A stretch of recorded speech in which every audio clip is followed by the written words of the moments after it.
And then Pharrell just like, I just produced it all. And I got a couple bars, but I'm busy. But I'm busy. First of all, we got to talk about the 4 features.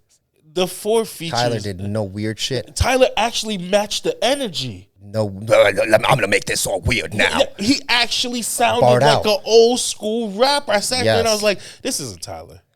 I was like, "This cannot be Tyler." You know, Clips probably fucking had wet like crazy. You're spitting bars. Crazy. Don't do dumb shit. You know it's something crazy when Kendrick was the feature and he's not even the feature anyone's talking about. That was disgusting. That's the crazy part. Also, like John Legend had me crying. Kendrick was better bars than anything in his own albums. Just disgusting. Now you see why we. But it just matched that song. That's it. It was a perfect feature. But the songs that hit the hardest were the songs where there were no features. So I mean, it's the best album of the year, point blank. Period. Oh, I don't know. What? Maybe can we say best rap album? What's the best album of the year? I don't know. Givion's out here doing some stuff with his album now. You may not be on that R&B tip, but I'm not gonna lie. That Giveon album. I'm surprised he's actually in the Garden like in 2 days. I was like, yo, it's like you selling out the Garden type shit. What I'm talking about, it's the thing is what happened was when he first came out, everyone remembered those hits. They hit that, killed it, right? Even when the feature with the Drake, you feel me? Like it's like that he was hitting that shit, right? But then he went onto this little run where the songs didn't hit the same, and everyone didn't know the reason why, and even how he came out with this album. He was dating this young lady. I'm not gonna say her name because I'm not gonna get it right. Something like that. It was something. I made it up. Yeah, see, it's some name. I forgot. She's the ladies know, but he was dating this chick, and long story short, he apparently cheated on this chick with 11 different women. But in his interviews, where's the data that there was 11 more? I mean, I think it came out. I think it's hearsay. I mean, he's accepting you ride for your boys. You know what I'm saying? He's accepting it. So then that's the part that I like this little rollout because the way that he's going about this, right, is he basically wrote the album. Was he even dating her? Yes. The thing is, while he was dating her, when he was dating her, he started the album. By the time the album was done, he was no longer with her. How many tracks? And here's the reason why. It's probably like, I want to say a good 16 to 20 tracks. It's deep. It's a deep one. Okay. And the thing is, the reason why is he said it in an interview. He was like, I listened to this album after I created it and questioned how the hell was I? Why was I even in a relationship? How was I this person? Because the album is boy pouring his little heart out on that thing, but it's old school Giveon. Saved his life. It's old school Giveon. He realized because a lot of it was talking about things that he was doing and things that was happening in his life. He had to date these girls. He had to. So he had to leave her. He had to leave. And it created the most beautiful piece of art. I'm talking. You got men out here in chokeholds, women out here just like Giveon's back, and I'm like, I didn't know he left because I was still bumping the old stuff. But I ain't gonna lie. Sometimes you've got to tear something apart to build back something more beautiful. It's something. But I mean, I'm talking if we're gonna just base it on hip hop R&B, there's undeniably Clips' album. Let's go rap then. Just best rap album of the year for sure, hands down. I don't care what comes out. I don't know who else. I don't know who else is dropping what. Irrelevant. But it does not matter because this album is a masterclass, not just in marketing, but you got, like I said, you have to understand business. So even he was in an interview. And deadass, it's not even a big album, even though it's like crushing. Because let's just really be honest. You gotta go crazy. No one knows who Clips is. Well, they do. But they don't have a household name in the same way that most artists have, for sure. Right. But there's a certain sector of like hip hop community, the real ones. They know. It's the people that listen to Benny the Butcher. It's the people that listen to Cosplay. It's the people that liked Pharrell when it was Nerd. Yeah, Pharrell. When it was Nerd. Yeah. And Neptunes. See, Conway, like those types of people, like those are the real deal. Like, okay, these are people that's really. Kanye used to be in there. Kanye's not a real person anymore. Have you heard anything about him recently? I'm okay with not hearing anything about him, but like last thing was that Nazi thing he did. Oh yeah, that would have definitely took you out. Yeah, That was kind of. He's really against Jewish people. I mean, like actively. Like, I mean, I weird. Hear you. Like, I hear it's you. weird. The people is crazy. For him to be against the people is insane. I think he like ate peyote or something and like just lost his mind. No, it's Donda. It's his mama. Is his mom? His mom nuts? Man. Yeah, once his mom made him nuts. Yeah, once she died, it was over. He broke after that. That was like when he broke. Like literally when his mom Why'd she died. die? That I'm gonna have to fact check, but I want to say mid 2000s. I want to say like 10, 12, 14, somewhere around there. But it was right before he was dating Kim Kardashian and everything like that. But when his mom died, that was the last glue that was holding them together. That was the last. That means you're weak. Glue. Yeah. Oh no, but we know that based off of his childhood, he was a child genius, as they say, right? But he had the ability to learn. He was a smart kid. He went to school. He wasn't a street kid. He was weak. Can we address a reality? Yeah. Never been a good rapper. Phenomenal producer. Rapper. I can't say I agree. Rapper. We're talking. See, the thing is, lyrically. See, I put him delivery. Yeah, I had to give him all of that. He had his own thing, but you got to understand, he did not make Sierra Leone, and just that song is like, even if you talk about like Good Life, just not the best rap song, but for him to put the rap to the music the way he does, I think that's undeniable because nobody else can do that. What? Pharrell? But even then, still technically, I don't know any Pharrell bars. Pharrell to me is a producer. That's Timberland. Dre.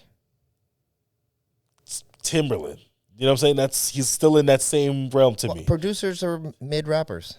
That's the part what I'm saying, and I can give it to Kanye. Well, that's what I'm saying. He's a mid rapper. I can't because he got too many bangers.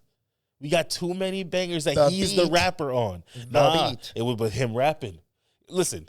Niggas in Paris, it may not be a Kendrick level bar scheme, but there's a scheme. You get what I'm saying? There's also writers. Does he use writers? Yeah. So you know how like everyone goes in and you get like a crew of like 5 people, right? There's actually a show on this. You can learn how this actually works on Netflix. You basically get a crew of 5 people. They all fucking make the album, make the song, make the things, and then they present it. If you're some talent, you'll be like, I'll switch, I'll add, take off, whatever, blah, blah, blah. But that's basically how they're presented nowadays. But even then, I don't know if they were writing because back then they took that serious. They took writing back then serious. Oh, the only real, I don't think. They took it so serious, Lil Wayne had to rip up his book. You understand what I'm saying? Like, that's how serious they took writing back then. That Lil Wayne had to go, no. I don't even write no more. He doesn't. But that's my point, right? So I will say back then, because like my man like legit has like shit out there. Yeah. But also that's a lot of lean. You know. It hurts. I know you don't like the new album. It hurts. I can't. I'm sorry. I've done my best to like it. I can't. That's a flop. One or two songs. That's a flop album. I am forcing it aggressively. I'm so sorry. No, you know what? You're the fan base that would. You know what I'm saying? You look like the guy that would continue forcing that I song. stand by him. I get you. Ride or die situation. I stand by him. No, I'm a real fan. Wheezy, that was horrible. That's horrible. Not a real. Listen, it was horrible. Wheezy. 26 years. He gave us a mixtape era. Yeah, he did solidify. He can't go nowhere. He built that pit. He can't go nowhere. He's still a legend. This does not stain on his freaking legend like status. He is a GOAT no matter what. I'm gonna go see him. I'm supposed to go. You're going. I'm going. Yeah. When is this, by the way? It is October 1st or 9th, one of the two. So you can catch me and Los at the Lil Wayne concert. You probably won't be able to because we do have a box. So respectfully. Next. You ain't got to flex too hard on them. All things considered. It's okay. It's all right. Well, listen, welcome back to the podcast. You guys caught us in the middle of a deep conversation about the greatest album to ever drop in 2025. We want to introduce you guys to the Content Lab podcast. I'm your host, Dom the Don. We got Los Hustle here, which is also the co-host of this podcast. We might as well call you the host. You the boss man around here. You the boss man around here. No, you feel me? You the you know what I'm saying? If they go look anyone up right now, I'm the feature. Nah, son. Nah, son, he trying to be the Kendrick. He's trying to be the Kendrick, the Tyler the Creator on the podcast. No, he's not. He's Pharrell. He doesn't realize he's on every song. You know what I'm saying? Right. Hell yeah. But I listen, we want to go ahead and I want the people out there, first of all, what we want from this podcast, not only do we want them to understand that they're probably listening to the two coolest motherfuckers that live in Orlando. Okay, this podcast is a business podcast, but we do it with our edge. If you look at us, we clearly aren't what you would call businessmen. We're colored. You feel me? Yeah, we're a little bit more eccentric. You know what I'm saying? Yeah, but probably not the word I want to use. Colored? I don't know. No, I mean you're black are you Joey Swoles now? You Joey Swoles out here? Why? You out here using the colored? Melanin heavy. See, so you didn't hear about that one. See, no, this podcast is about content and pop business. Culture, so this content, is great. Business, this is perfect. Life. So here we go, right? On TikTok right now. You know who Joey Swoles is, right? So he posted Hulk Hogan just recently died. R.I.P. Hulk Hogan. You feel me? I probably shouldn't have said that. That's probably gonna get me straight up flamed on the black community. But it's okay. So Hulk Hogan died. Blacks don't fuck with Hulk. Well. What did he do to I can't speak for the whole diaspora. What did he so do? I won't. Let's backtrack. Exactly. So that's the issue. Hulk Hogan has a very checkered color past. When he was back in the day, when he was a wrestler, there was a lot of stuff that he did to other wrestlers that people called him out for, blocking certain people from getting opportunities, things like that. He was very big on that. Now the real issue, what really got him kind of flamed on the internet, is Hulkamania, brother. Yeah, so he had a daughter, Brooke Hogan, and his daughter liked to date black men, and he got caught on video or recording saying that he does not want his daughter to date and hard ER. We're gonna beep that out. Hard ER, unless he's a ball player or a musician, because the money makes up for it. And then he went on to say a few more racial things, about black people. And he's just, again, he had a very checkered past. On top of that, obviously Trump supporters, so you already know that wing of people are going crazy, as well as some black folks is just like, we don't give a fuck. And then while some white folks, as Joey Swoles, decided to post a photo of him wearing a Hulk Hogan Halloween costume, or Hulk Hogan, Halloween fit, and just saying, he was a great guy. I met him. He was a wonderful dude. The internet decided to go say some stuff in his comments. He then did a live where, and this is the part where it's like, you got to have PR, and this is business. You got to learn how to do PR. He's on live. They're calling him out, and this man decides to try to defend himself against the onslaught of people on his live coming at him.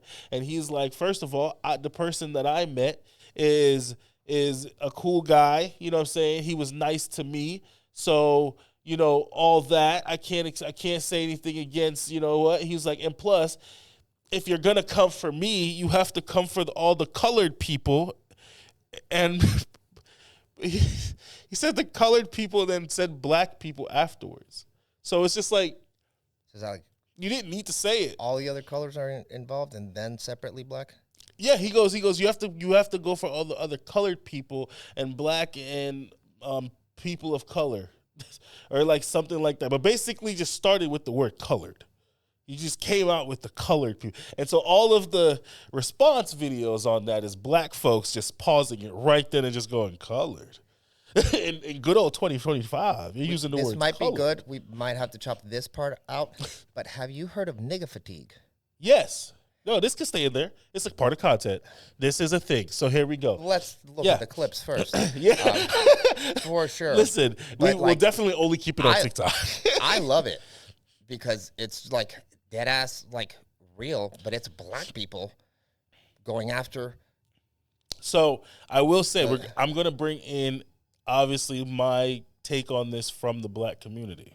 That is the only take. So no, there isn't. I've not seen whites do white the fatigue videos. Fatigue's been a thing forever, but I think they're all the same. Yeah, because they're all everyone. We have a fatigue for, and what it is why I'm saying this is disguised as a new term. It's just another form of internalized racism. Yeah. So that's what I'm saying. So to us, we hear the same thing. This has already been a thing. Or rich bougie auntie have already been coming to the cookout telling us that we ain't living right. We've already had this, right? But what the issue is now is because of the fact that everyone now has a little bit more money in their pocket, things are more open to everybody. We don't look at certain areas as unobtainable or we don't have an entrance to it anymore. So because we all got the same amount of money now. And a few years ago, this popped up within the community where people were talking about classism versus racism. And racism to me, and I will say this, I don't give a fuck who wants to come for me. To me, it's not dead, but it's not the main issue anymore. It's classism. It's because I don't care about your skin color if you're going to go into a certain space and then act a certain way. You feel me? Facts. And even the new Ralph Lauren Oak Bluff collab speaks on this perfectly, because you have some section of black people that are like, yo, we used to steal polos and we turned polo as a cultural thing. We should more go like a Dapper Dan route with it, where we're taking Gucci and then rebranding it, like, and making it more for us. When instead, Oak Bluff was a community in Martha's Vineyard where rich black folks went.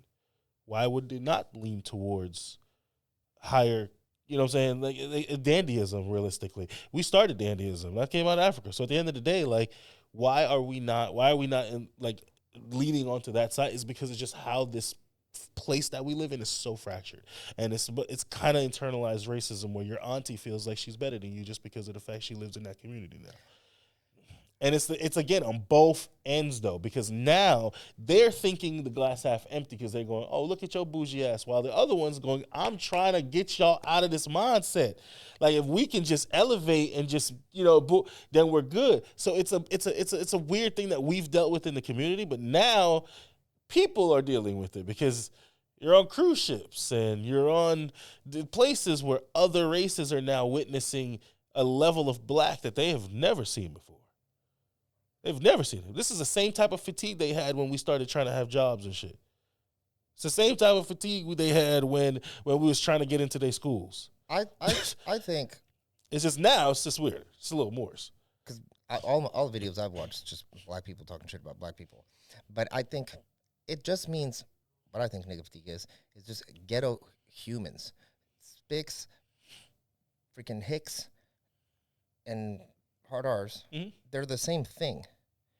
They're the same. They're just a piece of shit personality human that exists. Doesn't matter your color. I look at it more again as a lack of knowledge. They're the people that didn't get the knowledge. They don't want it.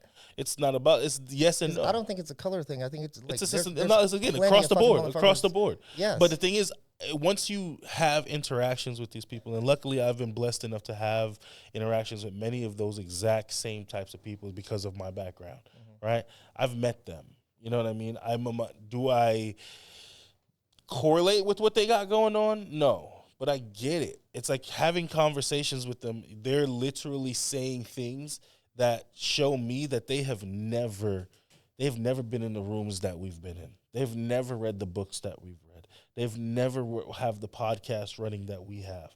They don't. They actually just do not. Now, can they look it up? Yes, but if you don't have the knowledge to actually look up this information, you're never going to find it. And it takes them having a culture shock for them to actually get out of themselves. And that's the worst part about it, because that culture shock is going to be represented in one or two ways. You're either going to resent it or you're going to lean into it. And it's hard when you didn't have nothing your whole entire life, and now you see that people coming around you with stuff. The first thought is going to be like, what the fuck, are you rubbing this in my face? Or is it, okay, well, let me go see if I can learn from that person. They're more scared. And it ties into a lot of just society-based stuff, politics, all that. But it's that. Certain black folks do not have the thought process that we are slaves anymore, because we've learned that not all of us were, right? Some people, they still think that. Every time they see a white person, they see a possible child of a slave owner. Like, and that's the part that messes. And the same thing when it comes to other races too. I can't speak specifically on like Spanish and like those, like, but I do know my Indian friends look down on their poor Indian people. I know one Mexican friend of mine, show up around him with a hat and the little boots that they wear, those boots, he'll flip out. His family's from the beach side of Mexico. So they don't do that. He called them a slur and everything. Spanish people are super racist towards Spanish people. Everybody is. I don't know one rich white friend of mine that would go chill in a trailer park. That would be weird. Why though? Why would they go chill there? Maybe family, maybe friends. Then that makes sense. Oh shit. Okay, let's get into some clippable shit. Yeah, even though that is TikTok where the internet stuff right there. Got to figure out the flavor there. Yeah. But let's talk about what do you think people can be doing right now if they're just getting started or moving, because content's very difficult to create. Yep. People get scared, they get a little overwhelmed. You have to. What are some things that you think right now? If I'm a lawyer, I'm a doctor, I'm any kind of career, and I want to expand my reach to get more leads, traffic, sales. Mm-hmm. What do you think people need to be doing on content? A lot of people can't do podcasts. They can't do it alone. A lot of people get overwhelmed with YouTube. They're short form. I mean, they can if they hire us. You know what I mean? They can. Okay, the Content Lab makes that a very easy process. But to what you're saying, it's about how you're going to break it down time-wise. You feel me? You're going to have to kind of set time aside for this. And as a person that also struggles with this as a business owner, the idea is it's needed, right? You need to do this regardless. So it's something that you have to prioritize. So if you do it correctly and if you do time it correctly, you can easily do this with an hour to 2 hours of your day, even a week, if you want to just make that the level of content that you want to push out. But what I would first start doing is utilizing my phone. It's the easiest thing. Don't think about all this. This is extra. Every time I try to talk to a new business owner. And sometimes it doesn't even convert as well as just grabbing your phone and saying stuff. Just talk. A talking head video on TikTok can do wonders for you. Yeah. You just don't know. I've seen a few business owners do it recently where their business is not doing too well. It's closing. And they're just on there talking and saying, hey, this is what's happening. Here's me being open and transparent. And transparency on the internet, believe it or not, it's a good and a bad thing, but it's very good if you're doing it for your business. People want to see that you're real, that the business is real, and that you're doing this every day, right? But how do you think you would, as a person that is, maybe they're seasoned, maybe they've already been doing this, right? Maybe they've been running the business, but they struggle with this. How does someone like yourself make it possible?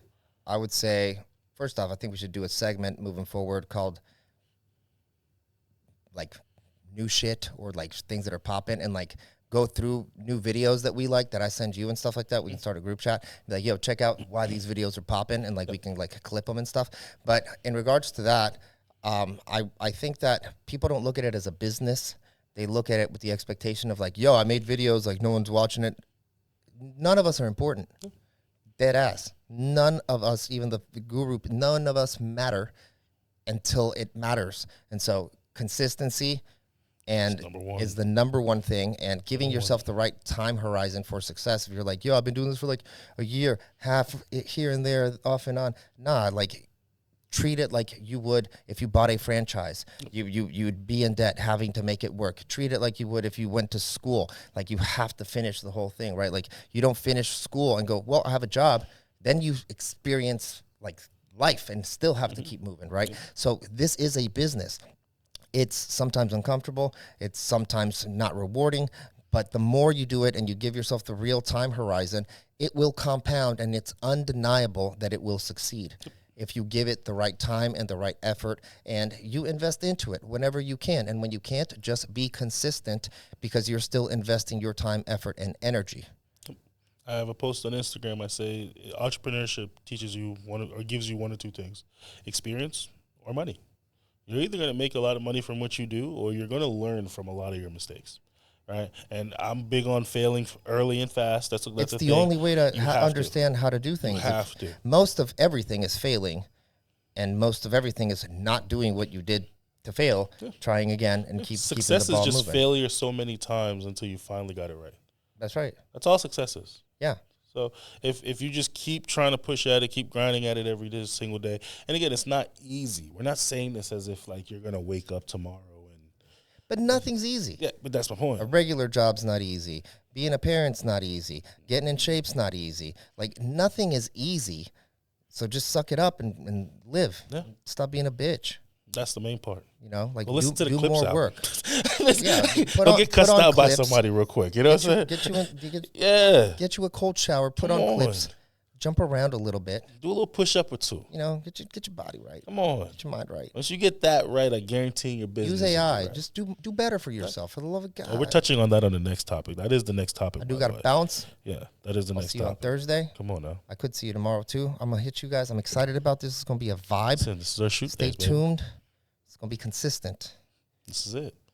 Now, again, thank you for tuning into the podcast.